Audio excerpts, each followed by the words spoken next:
trending. Kaya sumabay na rin. Dumami ang views, dumami ang followers, at lumaki ang engagement. Pero ang hindi niya alam, na yun na rin pala yung dahilan para matanggalan siya ng tools. Kumbaga, happy now, iyak later.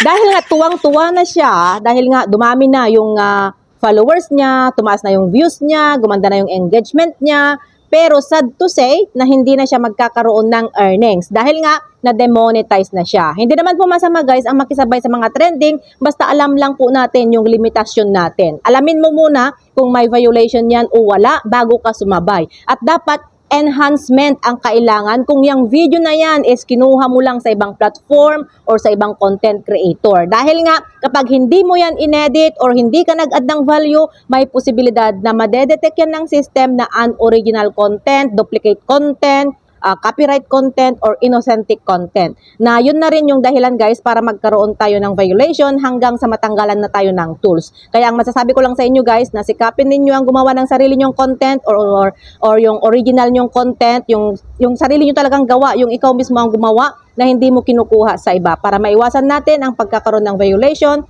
or demonetization. Kaya nga tayo tinawag na content creator is para mag-create ng content, hindi para manguha ng content ng iba.